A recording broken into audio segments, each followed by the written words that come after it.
সকালে বুড়ো বাজারে গেছে রং আনতে, এখনো তো বাড়ি ফিরলো না। আমার বুড়ো যা রোমান্টিক, কি জানি নাত বউদের সঙ্গে আবার রং খেলা শুরু করে দিল কিনা। রং যদি খেলেই নাত বউদের সঙ্গে, বুড়োর কপালে কষ্ট আছে। ঠাকুমা ঠাকুমা তোমাকে রং দেবো। না দাদু ভাই, তুমি এখন আমার রং দিও না। প্রত্যেক বছর প্রথমে তোমার দাদুর কাছ থেকে রং নি, তারপরে তুমি আমারে দিও। ঠিক আছে ঠাকুমা, তাহলে আমি আসি। তুমি কি রাগ করলা দাদা? রাগ করো না, তোমার দাদু আগে দিক, একটু পরে এসে তুমি আমাকে রং দিও। ঠিক আছে। বুড়ো বুড়ি রং খেলে দেখো তোমরা চাহিয়া, আহা কি লাগছে মমতা, রাগ হয়েছে? রাগ হবো না তা কি করবো? সেই কখন বেরিয়েছো রং আনতে, এই তোমার আসার টাইম হলো। আমার কি দেরি হতো? ওই যে সুন্দরী নাথ বউ আমার তো রং দিয়েই ছাড়বে। আমি জোরের মধ্যে 1 ঘন্টা লুকাইছিলাম তোমার হাত থেকে রং নেব বলে। আমি তোমার ওই নাথ বউটা খুব শয়তান, মাঝে মধ্যে দেখে তোমার দিকে আরে আরে তাকায়। বাদ দাও তো এইসব কথা, আসো তোমার আমি রং দিই। এইভাবে কি রং দেয়া যায় নাকি? রং গুলো আমার হাতে দাও, আমি প্লেটে করে সাজিয়ে নিয়ে আসি। খেলবো হলে রং দেব না, তাই কখনো হয়।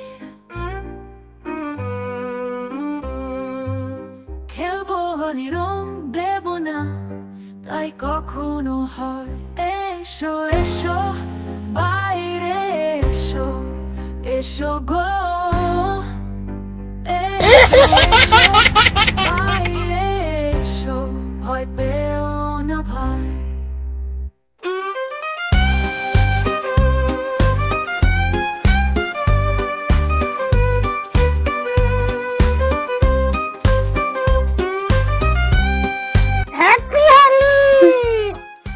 দেখো তো বুড়ো বয়সে কত রস, আর আমার ঘরে রস রস কিচ্ছু নেই। স্বামী স্ত্রীদের সবার আগে রং খেলতে হয়, সেই কথা সে জানেই না। প্রত্যেক বছর বন্ধু বান্ধবীদের সাথে রং খেলতে চলে যায়। আমি বাড়ি যাই, এই বছর আমি ওনার কাছ থেকে সবার আগে রং মাখবো, আর ওনাকেও মাখাবো। এসো এসো বাইরে এসো, এসো গো। এসো গো, এসো এসো বাইরে এসো, ভয় পেও না ভাই। বাবা, আমার তো ভাগ্য ভালো তুমি বাড়িতে আসো। আমি ভাবছিলাম তুমি বন্ধুদের সাথে রং খেলতে চলে গেছো। যাইনি, এখনো যাবো। তুমি জানো সবার আগে স্বামী স্ত্রী রং খেলতে হয়, আর ওই বাড়িতে অভিজিৎ দাদু আর মমতা দিদিমা, বলো তো ওনাদের কত বয়স হয়েছে, তাও কি রোমান্টিক ভাবে রং খেলছে। ও, স্বামী স্ত্রী আগে রং খেলতে হয়, সেটা তো আমি জানতাম না নাকি। তাহলে আমি বাজারে যাই, রং নিয়ে আসি। আমরা দুজনে স্বামী স্ত্রী আগে রং খেলবো, তারপর অন্যদের মাখাবো। তাড়াতাড়ি এসে খেলতে তুমি। ঠিক আছে।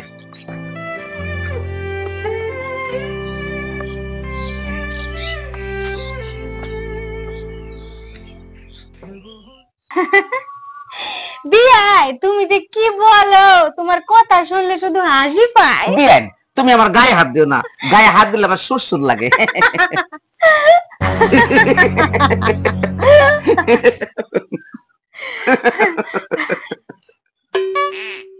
ঠাকুরপো, সকালবেলা থেকেই তো দেখছি আমার বোনের সাথে তুমি গল্প করছো। আচ্ছা, তোমার কি খিদে লাগে না? তোমার বোনের সাথে গল্প করলে বৌদি আমার খিদেই লাগে না। ঠাকুরপো, আমার বোনের বিয়ে হয়ে গেছে, তুমি এত কি গল্প করো বলো তো? পাড়ার লোকে দেখলেও খারাপ বলবে। তুমি এখন বাড়ি যাও। মালা, আমি এখন আসি, একটু পরে এসে তোমার সাথে রং খেলবো। হ্যাঁ,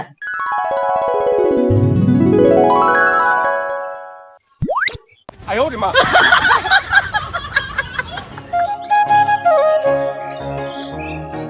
আমার এই শাড়িটা পরেছিস, তোকে খুব সুন্দর লাগছে।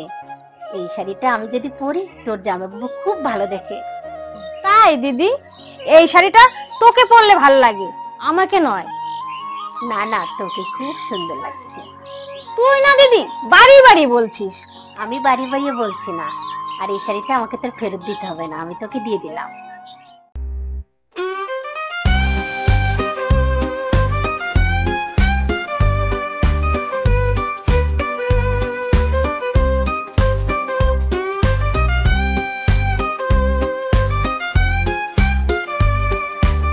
হ্যাপি হোলি।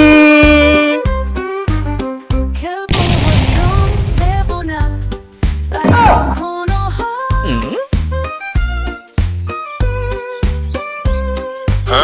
খেলবো রং জায়ু, তোমাকে একটু রং দেই। এসো এসো বাইরে এসো এসো গো এসো গো এসো এসো বাইরে এসো হয়তো বন্ধুরা, আপনারাই বলেন দোষটা কি আমার? আমার বউয়ের শাড়ি আমার শালি পরে বসে আছে, আমি তো আমার বউ ভেবে রং দিয়েছি,